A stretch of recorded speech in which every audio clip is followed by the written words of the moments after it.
तर मोनोसियस आणि डायोसियसमध्ये आपण फरक पाहणार आहोत. मोनोसियस म्हणजे काय असतं, तर एक प्लांट असतं ज्याच्यावर मेल फ्लॉवर आणि फिमेल फ्लॉवर दोन्ही जर प्रेझेंट एकाच प्लांटवर असतील तर त्याला मोनोसियस प्लांट असं म्हणायचं. उलटं डायोसियसमध्ये दोन डिफरंट प्लांट असतात ज्याच्यावर आयदर एकावर फिमेल फ्लॉवर असतं किंवा दुसऱ्यावर मेल फ्लॉवर असं वेगवेगळं असतं. मोनोसियसमध्ये आपण पाहूयात की मोनो म्हणजे काय एक, इसियस म्हणजे होम. ज्याचं होम दोघाचं जर मेल आणि फिमेल फ्लॉवरचं जर होम एकच असेल तर त्याला मोनोसियस असं म्हणायचं.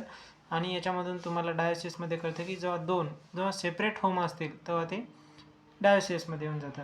याची ट्रिक आहे पिंटू 4 कोक पिया. पिंटूवरून पायनस, 4 वरून चारा, कोवरून कोकोनट, कुवरून कुकुरबीट. इथे कुकुंबर नाही आहे, कुकुरबीट आहे, याचं लक्ष ठेवायचं.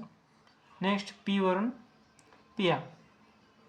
नेक्स्ट याची ट्रिक आहे डायोसियसची मार्च की डेट पापी आहे. मार्चवरून मार्चांशिया, डेटवरून डेट पाम आणि पापीवरून पपाया. यामध्ये अजून एक नेक्स्ट पॉईंट आहे की मोनोशियस याच्यामध्ये आपण कन्सिडर केलं होतं की होम. तर होमची स्पेलिंग काय, HOME. ME वरून मोनोशियस घ्यायचं आणि HO वरून हे होमोथॅलिक आहेत. होमोथॅलिकचा पण अर्थ तोच होतो की एका प्लॅन्टवर दोन्ही जेव्हा प्रेझेंट असतात तेव्हा त्याला मोनोसियस किंवा होमोथॅलिक असं म्हणायचं.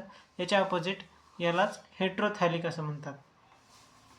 हेट्रोथॅलिक जसं होमवरून याचं होमोथॅलिक येऊन जातं तसं याचं हेट्रोथॅलिक पाठ होऊन जातं.